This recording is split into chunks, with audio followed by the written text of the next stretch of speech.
Welcome along everybody to the GR Supra GT Cup for 2019. Today we'll be watching round 5 of the Oceania Region, and to talk you through the action is myself, Chris McCarthy, and alongside me Jimmy Broadbent. Great to be here, Chris. Looking forward to seeing what these guys can do in the Supras. Well, as we said, we've had this is round number 5. We've had 4 rounds so far of a total of 13 rounds, and there is the points for you. Just over 4,000 points for Makosi in the lead, just shy of 4,100 points exactly split in Makosi and Adam 2167. So those are the top 2 battling for the lead at the moment, and there we'll roll through the names. You can see the top 8 fairly close together, and then it gets a little bit more spread out as we go down the field. Yeah, pretty tight at the top there, but that does mean, of course, that there is room to grow if you do have a good result compared to your rivals, and that's an easy couple of positions there, so everything to play for still. Well, have they got a task on their hands today? Because today they will be racing around the very famous Nordschleife circuit. It's going to be very tricky, perhaps the most tricky circuit in the world of motorsport. I certainly wouldn't want to be in their shoes right now, because 3 laps of this is going to be very, very brutal in these cars. Well, we're racing the 24-hour layout, so we have the Northern Loop, the famous Nordschleife circuit, and then a GP circuit as well tacked on, because apparently that the other loop isn't big enough. So yeah, it's not hard. Whack some more on there, why not? But yeah, one of the most fun circuits for a driver. Very tricky to overtake on the Northern Loop, but the GP circuit is full of opportunities. Yeah, well, it's going to be about who makes the least mistakes, isn't it? Because there are so many places to run off, and well, there might be a few of these, and we may be seeing some penalties go out, and there is where they will be awarded, Jimmy. Yeah, 2 penalty lines, one at the start of the Dalton Jehovah, the massive back straight on the Northern Loop, and the second one just down on the GP circuit. Basically, they're both there, they're both situated to really give a maximum effect. So if you have a penalty coming on to a hard acceleration zone, and you're really going to feel that, which of course is a nice big deterrent for our drivers. So be good out there, boys. Well, let's look at the rest of the race details for you then. We'll get those up on screen now. Of course, this is the Supra GT Cup. They're all going to be racing in the Toyota GR Supra RZ, so it's a level playing field, all on sports hard tyres as well. It's going to be a 3-lap race with 15 times tyre wear. Yeah, these sport hard tyres, so they'll go the distance quite easily. As you can see, I'm not sure why we have got a strategy slide for this. Yeah. It's like the tyre to the end. It'll go to the end. It will get a little bit more tricky towards the end. The car, it will get a bit more worn, but it should be fine. There's no reason to take a stop here at all. If you're taking a stop, you're doing something wrong.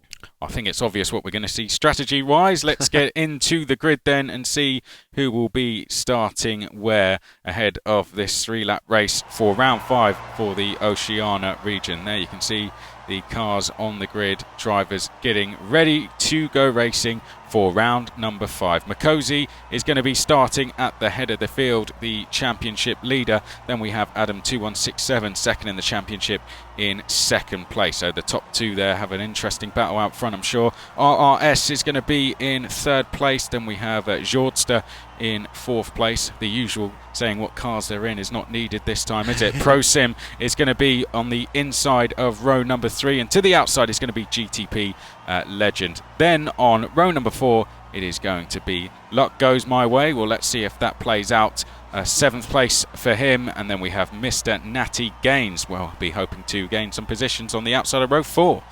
Yeah, in 9th place we have Don May there in the rather yellow-looking Supra. Then I can't see a car there. Chris, I'm not sure about you. Zdenko there in 10th position. Then 11th, it's Makosi Academic down there towards the back of the grid. Then we have GT Banana Josh in the rather pink-looking entry there. Then back in the 13th position is Iron Mask 75, a bit further down the field. And then in 14th we have Knuckles 013 in the white duration of the car. Then we have Evil 1 in 15th. Hope he behaves himself out there today, or we'll get a penalty. In 16th we have Nickel there, in St. Nickel I should say, in the 16th position. And in 17th we have JR Cash. I like the livery in that one, that's very pretty. Nice orange wheels on there. And that rounds out our grid. 17 cars taking to the start.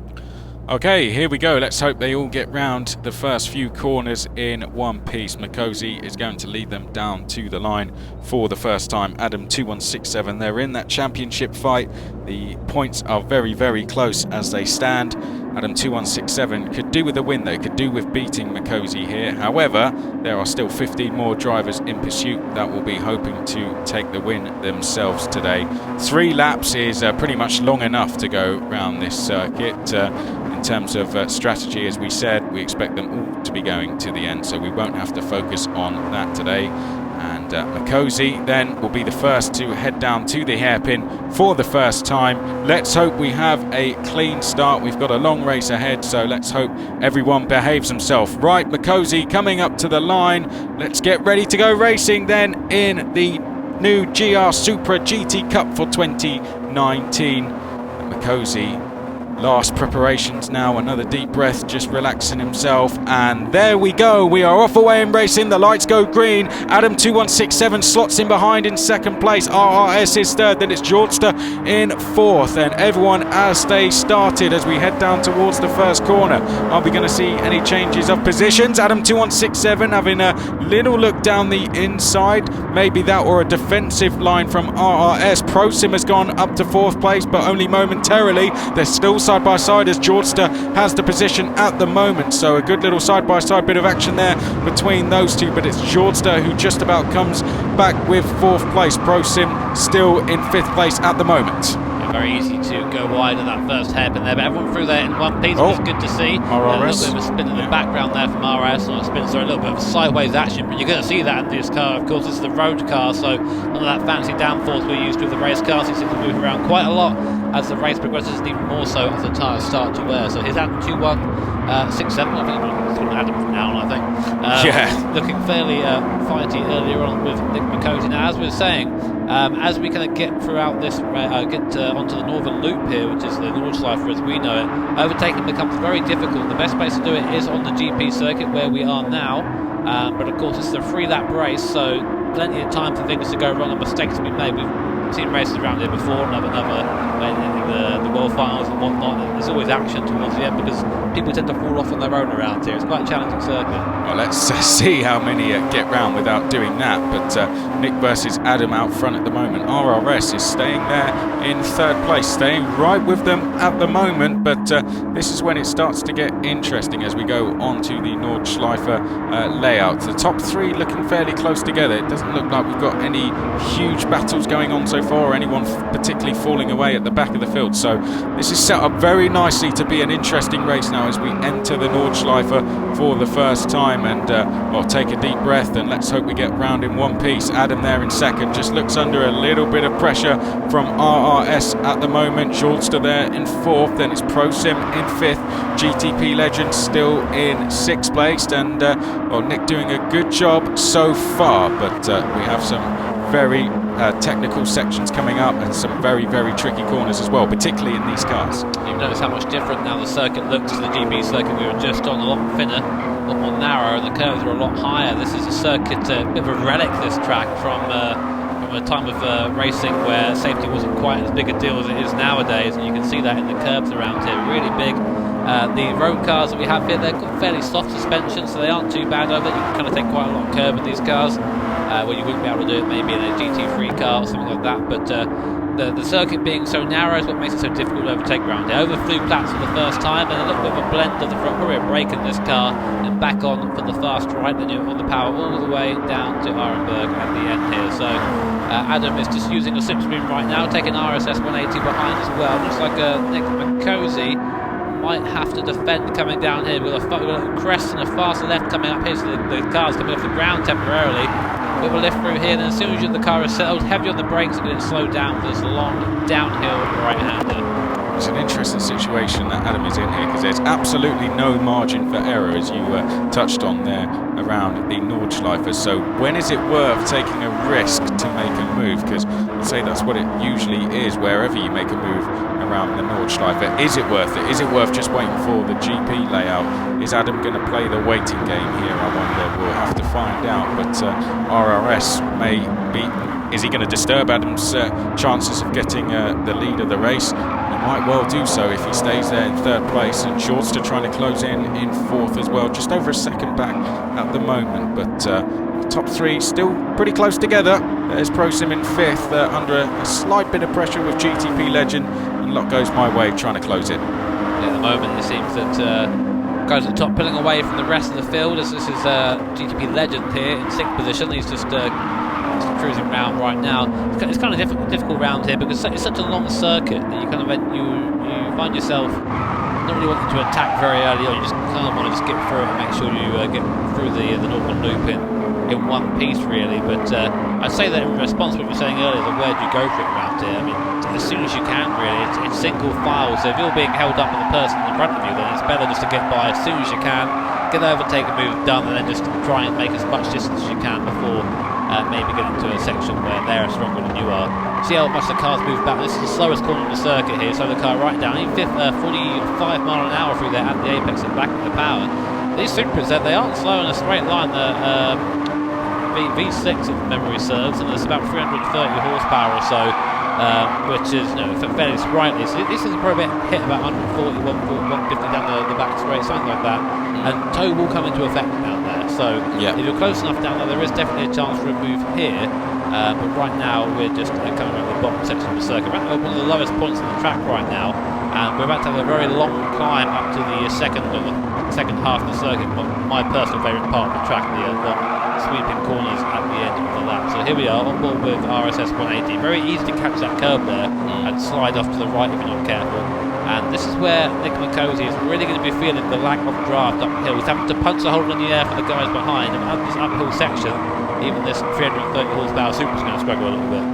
Well, I did see someone in the background had picked up a penalty. Looks like Nickel had an off somewhere. It's dropped 5 seconds back from Ivo Leone in 15th place, and then JR Cash also must have had a mistake somewhere, still in 17th place, but it's getting close between the leaders. Nick Macozy under pressure from Adam now as they head up towards the left-hander. We are flat out on the throttle at 115 miles an hour, just touching that as we come into the right-hander now.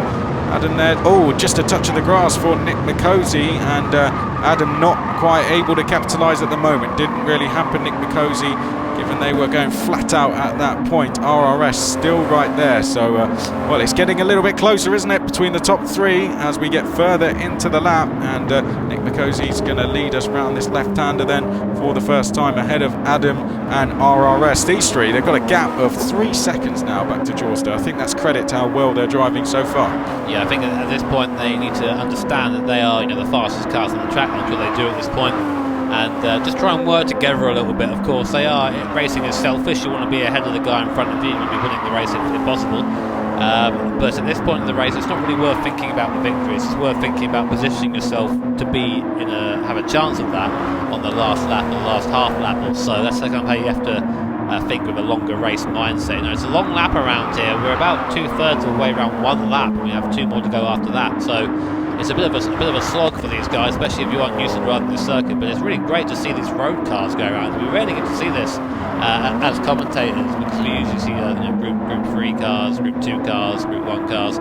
These things, so much movement. You can see other cars are being thrown around, sliding through the corners. And that's the fastest way to drive these things. A bit of slip angle to them, there's so much downforce to them. It's almost like driving a car almost in that aspect. Right. A bit of slide to it, Yeah. Not quite as responsive, but You've got to feel it through the seat. I mean, you just react to what's going on underneath you, and getting out of shape sometimes isn't a bad thing if you're going through a corner in these, and I think we've seen that demonstrated so far. But Nick Macozy is so far so good. Adam's still there in 2nd place, and well, RRS sometimes seems to drop back and then will catch up again. So RRS looks very quick in places, but then just making maybe slight mistakes in other places. But overall, nothing too disastrous. Still within a second. Jorster is going to be having a bit of a lonely race if things stay like this, because he's got about, he's got 3-4 seconds ahead of him and 5 behind him. And then Prosim, well, he's under pressure. We said he was under a slight bit of pressure before. Now he's under a huge amount of pressure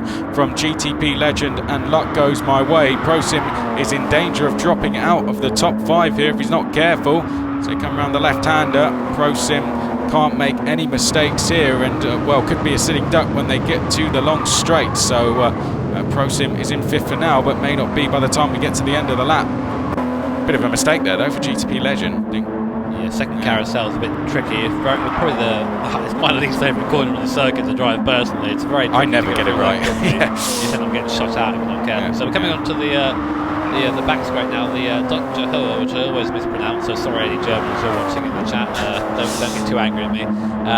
But at the moment it's just a slipstream battle down here, to be honest, and they're not really close enough to do anything. Maybe that luck goes my way, might be able to get to the back of GTB Legend, but they're all in the same car, they're all the same equipment, so any slipstream benefits going to be seen. And here is, talking to slipstream, Adam 2-1-6-7 has got up the inside of Nick McCosey. Nick's going to have the inside over the braking zone, but no, he's got out of it. I think he's thought better of it. It's not really worth going 2x2 through there. It really is very much one line. And Adam then takes the lead for now. And then we have another long straight. Looks like Nick McCosey behind has had a good run out of there. But in the background, RSS 180 as well.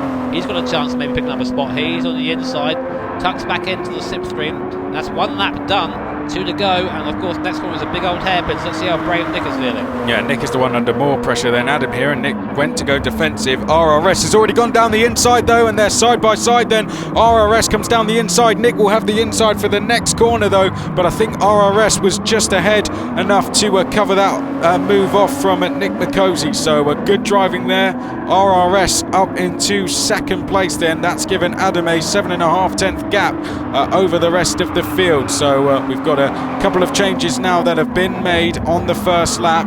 RRS up to second place, Nick McCosey down to third, Shorster 5 seconds back from this, but Adam, he's now got a gap, has to try and utilise this and pull away, especially when we get to the Nordschleife. 8.5 is a healthy margin.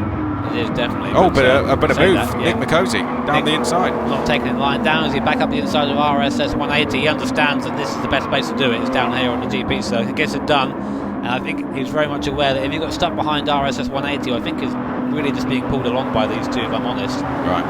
I think if he gets stuck behind him, then Adam's probably going to get away, because that gap's 1.2 seconds already. Of course, the overtaking between the two didn't help that. But now we're going to see if Nick can close back up again. That has allowed Jorster behind in fourth to gain slightly, but he's still nearly 5 seconds adrift of these guys. And as you said, a bit of a bubble for him at the moment. I'm sure it's always annoying seeing the action and not being a part of it. Yeah, well, I think Nick McCosey also thinking about the championship as well. Let's not forget they've had 4 rounds to race already. Nick and Adam, the clear championship favourites at the moment, and very close in terms of points. And Nick McCosey can now see Adam with a 1.2 second lead. Not very happy about it at all. So I think you were right there. Got straight back past RRS and now can go after Adam as we enter the Nordschleife, but still very much a 3-way tussle for the lead at the moment. This is now lap number 2 of 3. And Nick McCosey, let's see if he's able to close in on Adam at all. Let's see how Adam responds to being in the lead, because Nick led it very well last time around the Nordschleife. Let's see how Adam gets on. Yeah, I wonder if Nick was going to apply any pressure to Adam at this point. It might just be follow the leader, so to speak. Yeah. Just take it nice and easy. You can see just how narrow it is for this first section. You can probably get 2 cars side by side for him, but you wouldn't want to do it. You can see how you can just throw the car on the curb around here as well, and really use it on exit. So Nick became a little bit more feisty, and again he's kind of dropped RSS 180. Definitely not slow as the third place driver, no. But I think that he doesn't quite have it to get up to the lead right now. Maybe he's saving something for a bit later on in the race. Now they're all on that sports hard tyre, which is very durable. It's if you're familiar with the Gran Turismo franchise, and of course how the tyres work in that game, then it's basically one tyre above the comfort tyres, and the comfort tyres are essentially tyres you go and put on your 1.2 litre box car at home. So that they aren't very quick tyres, but they're very durable, and that's why you're seeing so much sliding. I mean, quicker the tyre, the quicker it is not to break traction. But the tyres are a little bit sliding like this, so it's beneficial to get a bit sideways every now and then. Yeah, well, Nick McCosey is out there just demonstrating getting a little bit of drifting going on and how to utilise that. And the gap has come down slightly. It's come down by 0.4 of a second, and RRS within a second, just about. In fact, just dropping out of that now. And as you said, perhaps being pulled along ever so slightly here, but RRS can still see Nick and Adam, and that will be motivating him to try and stay with the top 2. Let's not forget, the top 2 could start battling here. We won't count out RRS all the way to the end, because if the top 2 have a little bit of a tussle and are coming together, RRS could be helping himself to the lead, or in fact the win of this race. Georgester still dropping back and forth. That's now 8 seconds. I think that just shows how quick these top three are at the moment. 8 seconds to the rest of the field. I think there was a mistake somewhere at the start of the lap, but it was in 4 seconds or so before we came onto the Nordschleife. So I think maybe he must have made a mistake somewhere, just gone off and had give it a bit of time. So, anyway, Chris, you used to be a kart racer back in the day, about 45,000 years ago. So, put yourself in RS S180 shoes. It's a little bit off the back, but you can still see the guys in front. What's going through his head right now? What's he going to do? What's his action plan from here? Well, it's an interesting situation, isn't it? You're just trying to stay with Adam and Nick as much as you can, really, and try not to make any mistakes whatsoever. But if I were RRS, I'd concentrate on my own race now. Adam and Nick are going to fight away for it. Just concentrate on what you're doing. Try not to get too down, because that's something that's often can do. You can start getting a little bit down, start overdriving, and then it just makes things 10 times worse. If I were RRS, I'd just stick to almost treat it like it were a qualifying session or a practice session. Just do my own thing, and then if Adam and Nick fight and you get into it, great. Well, if not, you're on the podium anyway, so it doesn't really matter. Yeah, there you go. So, always interesting insight, really, because a lot of us who do this as a hobby, none of us are racing in real life. This is something we do from the comfort of our homes or wherever you've got our sim rig set up, so it's kind of nice to hear that insight, and a lot of that can be applied to sim racing, in that aspect. Of course, I think my favourite phrase I like to say is that the cars aren't real, but the racing is. There is a lot of mindset, you're playing mind games and going in front of all that stuff applies in sim racing. It's just you just lack a bit of some of the G-forces. Yeah, well, I think Igor Fraga, our reigning champion in the Gran Turismo World Final, he's just showing how successful the crossover is and how well he's doing in single-seater racing this year. And I think that's just good advert for this kind of racing. But this is, of course, the GR Supra GT Cup, brand new concept, and it is, I think, one thing I do love in any championship you have, when you put very good drivers all in the same car and on the same equipment, you're going to get close racing, all on the same tyres as well. All it comes down to is how fast you can get around that track, and it is always successful, and I think that's being shown here right now. No, I'm very much a believer that the fastest racing driver in the world has never been in a racing car. They've not had the opportunity. I think stuff like this, games like Gran Turismo and other sim titles as well, I think they're a really great platform to kind of find that talent and have that crossover to the real world. There are no other esports I can think of where that crossover exists in the same way. You can't play a football game at home and then go out and be Ronaldo. Unless you're being of course. You just decided you didn't want to do it. Didn't want the fame. I'd rather commentate on Gran Turismo. So I'm sure Cristiano would have struggled with that himself. But Nick running a little bit wide on the ragged now, doesn't he? I think he's started to realise that he's only really got. He needs to stay with Adam, and Adam's not slow by any stretch of the imagination. Nick got a bit of a toe up the hill, so he got a bit of a break there. But he's all over the shot. He's really extending the track a little bit here, and luckily he's running a road tyre. He's running a slick tyre. It'd be done by now, but the road tyre is that. I've just noticed that RS has got a penalty. I've just seen a flash of red. Yes. I'm not sure what he's done. I think he's a bit wide somewhere. It's only half second. 0.5. Could that be the overdriving we were talking about earlier? I think so. I think that's just come into effect, hasn't it? And it looked like he ran 4 wheels off as they come out the right-hander and downhill there. And I'd say maybe that's probably where he picked it up, because before that I hadn't really seen it. But RRS, that's a shame, but it's not going to affect him too much. But I think the mistake, whatever he made, cost him even worse, because he's now 3 seconds back. Georgester 10.5 seconds back. But we expected it to be a two-way tussle, and it certainly is. And Nick was threatening to dive down the inside of Adam there, but not quite giving at the moment. But we're going to be going on to the Grand Prix track in not too long, and that will certainly provide a opportunity to Nick to pass if the straights don't do already. Just a little bit wide there for Nick, but we'll get back across. Adam's dealt with this pressure very well, I have to say. It must have been really hard. You've got to put yourself in that position. Nick drove that first lap pretty much perfectly. Adam is going to be under pressure to do the same, and I think he dealt with it well. But now I think he might lose the lead. Yeah, I mean, that's just how it is around here on the straight now. Nick will just pull out his little weave there, I think, saying hello, like I'm behind you there. Yeah. Past he goes. I think what will be nice for these two guys, it's nice to have someone who's very equal with you in terms of skill and to drive against him. It's very rewarding. Getting a bit friendly there, I think, trying to knock his mirror in and trying to distract him. There goes Nick up into the lead for now. He still has the run. There's not much difference between them in terms of straight lines, but he comes across the nose of Adam. There he goes, and up into the lead for now. So we're going to come on now to the last lap after we come through this section. And if things continue this way, it's looking good for Adam. Yes. Because, of course, essentially, if you are in second place, coming on to the last straight, you are in a better position than the person in the lead, because you've got the draft, you've got the faster car. Well, you know, if you're Nick, you could make a mistake and let Adam back through around the Grand Prix track. I was looking at you because I was like, I bet you've done that before.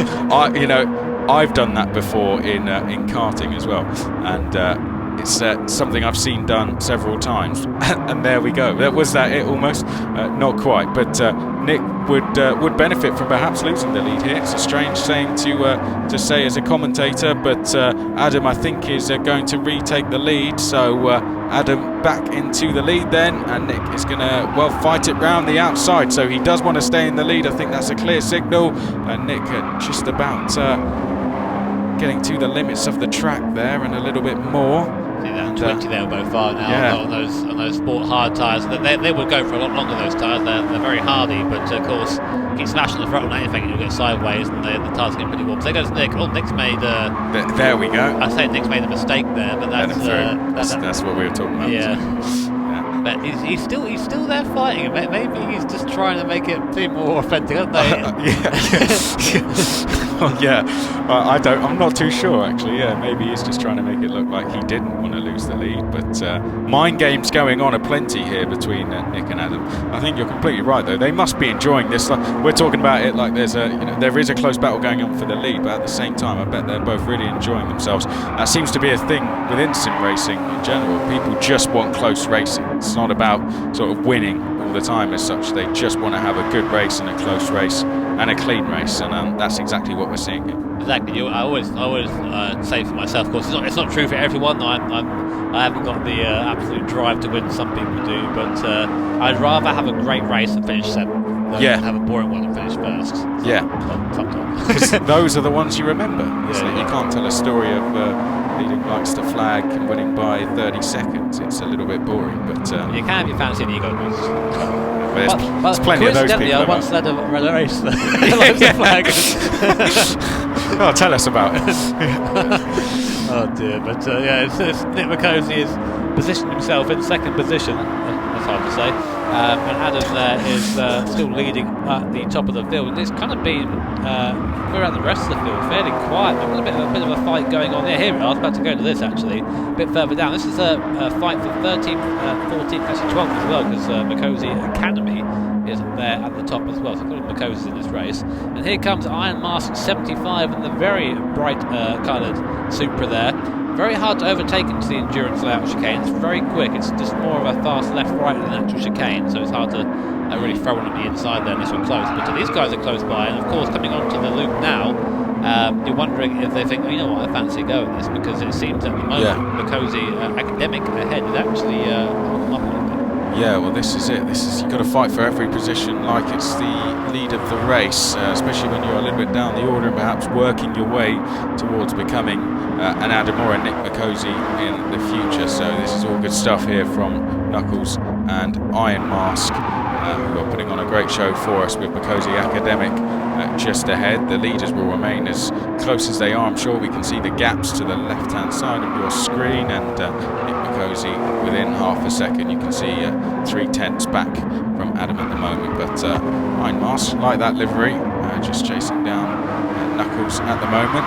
Here's some more good battles we've got going on. This one for 9th place then, and that is that Don May in 9th, and we've got GT Banana Josh in 10th, Mr. Natty Gaines in 11th place at the moment. I always love reading through the username. They're always very interesting. I mean, I think some people don't actually take into account they might want to broadcast at some point. Yeah.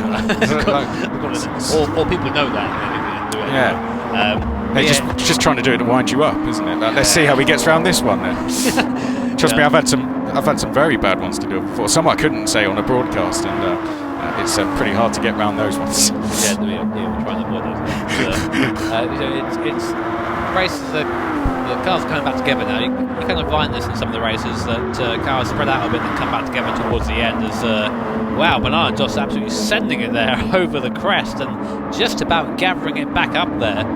Really easy to go around if you're being a little bit too aggressive on the curb, but it seems that he just had enough angle to come back from, and that's one of the good things about these these Supras, is that they are you can save them when they go sideways. It's a road car; it's not unsavable. But Bernard Joss is really putting the pressure on Don Mays, so actually ran off the track before he came up here, through the fast left now. Very easy to go wide there. If you go wide there, you have to brake pretty much straight away, and you're just going to go off into that barrier, which I have done many times. Yeah, so have I. I've been had conversations with that barrier before. The leaders still very close together, as you can see by the gap. Here they are. Let's have another look at them. Less than 3 tenths to go. Now we believe Nick Mikosi may have slotted into second on purpose here, and that's because we've got that long straight going up. But Adam needs to just try and get a gap here. It's kind of putting the pressure on Adam, isn't it, Nick Mikosi? Now it's saying, I'm here, I'm close enough, you know I'm close enough to go past, do something about it. And Adam at the moment just isn't able to. Though he's driving superbly, he can't break the toe of Nick Mikosi. I wonder if Adam's clocked that. I wonder if he's clocked the fact that he's going to be in the wrong position. Yeah. Sometimes in your racing car, you just don't think about it. You're just going at it. Yeah. And you get there and you go, oh, no. Oh, yeah. And then it goes the wrong way. So right now, Nick Mikosi can quite easily just go past and go for the lead, I think, up the hill here. But he's not. He's letting off. He's being easy up the hill and just letting Adam run the race. So I wonder now, we'll see Adam try and make a mistake somewhere. And it's become a competition of who can make the most mistakes. And then RRS will come through and win the race. So. That's the plan all along there. But what a great shot that is there, right on the back of Adam's car. You see how close these guys are running. You brake just before the crest here, try and slow the car down, and you bring it nice and tight to the inside, or go a little bit wide if you think Mikosi, and then drive out to the left here, then you come out to the carousel, probably the most famous corner on the circuit. Yeah. There really is only one line with that, and that is on the little kind of tarmac area there. You see it? In you go. With the carousel, it feels like one when you're going around it. Very, very bumpy in real life, I can tell you that, my word.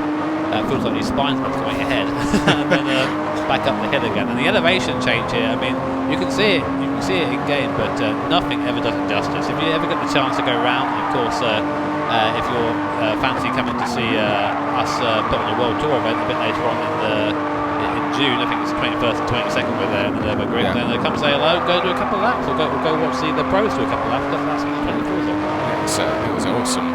Last year, it'll be just as good this year, I'm sure. And seeing the race was an amazing experience as well. But this race is still to be settled, and at the moment, Nick Mikosi can't make a mistake. He's in second place, and the reason he is there, and potentially what that's going to reward him with, is the race lead once we get to the straight. And Nick Mikosi, to do that, cannot make any mistakes whatsoever. It doesn't look like that's going to happen just yet, but let's see, can't pick up a penalty either, has to be careful of running wide in places. And Adam there is just trying to get round in one piece and just trying to break the toe, but Adam unable to do that at the moment. I think they both know this is going to be sorted out when they hit the straight, and that is coming up pretty shortly. So I wonder what's going through their minds at the moment. I mean, I wonder if Adam's just trying to think now, what do I do once we get to that point in the race?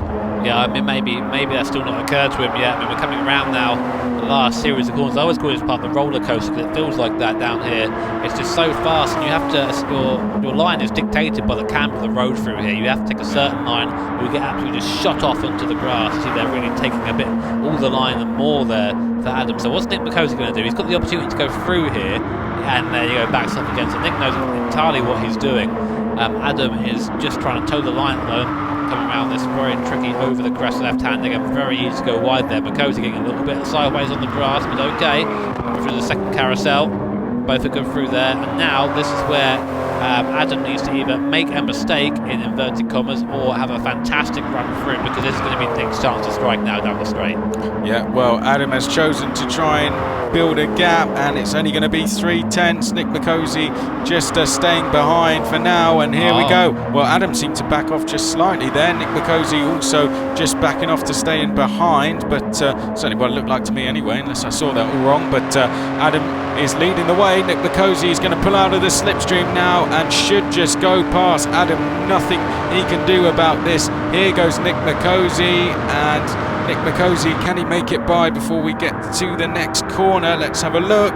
It looks like Adam's still got the inside line, but I think Nick Macozy is now just ahead, and ahead enough to be able to cover off any attempts from Adam to come back through. So Nick Macozy ahead, but still has to try and hold on. Adam's going to try and come to the inside here over the curb and the grass, but Nick Macozy staying brave on the inside there, and staying strong for now. We've still got the run down to the line. Adam trying to get the switch back here, is on the outside at the moment. It's going to try and go all the way around the outside. Right, here we go. It's a drag race to the line between Adam and Nick Macozy, and a brave move around the outside I think has won the race for Adam. It's a steal at the line. Adam 2167 takes victory from Nick Macozy, who will be absolutely devastated to have lost that. What a race it was though. They put on an absolutely superb show for us. Credits to both of them. And in third place it's going to be RRS, some 13 seconds back. What a move that was there for Adam. I thought that was curtains as soon as Nick got by on the straight there, but he kept the pressure on, kept Nick's mirrors full of his car, and then made that mistake on the end, and that was it. Nick was just a sitting duck, just drive to the line. He'll be very happy with that. So, here come the rest of the guys coming through the line now. Luck goes my way, takes 7th position. He won't be too unhappy with that, I don't think. And I can't see a car there, Chris. I'm not sure. That joke's old now. Denko coming across the line in 8th position. Natty Gaines is going to lead this little train home for 9th. Then it's 10th is going to be Banana Joss, and 11th is Don May. Not everyone is going to be coming straight across the line yet, but we'll go straight to the results. Adam 2167 takes the win. It was less than a 10th of a second between himself and Nick Macozy at the end from RRS. There you can see 1st to 8th place, and look at the gap between the top 8. We did say the race was going to spread out, particularly around the Nordschleife section, and it certainly did. There you can see 9th through to 16th. Good news is they all did get home in one piece. Mr. Natty Gaines 9th there, Banana Josh rounding out your top 10. Well, let's have a look at the points then. 5 rounds have now been completed. What changes did that make right at the top, if any? Well, it just closes the gap between Nick Macozy and Adam 2167. So those two, I think that battle's going to continue all the way to the end of the championship. And then, of course, once these 13 qualifying rounds have finished, we're going to have the final held in Tokyo at the FIA Gran Turismo Championships in October. But before then, we will be at Nürburgring on June the 21st. We will have a live exhibition race broadcasting to you there. So make sure you do join us for what is set to be a fantastic race. But for now, it's goodbye.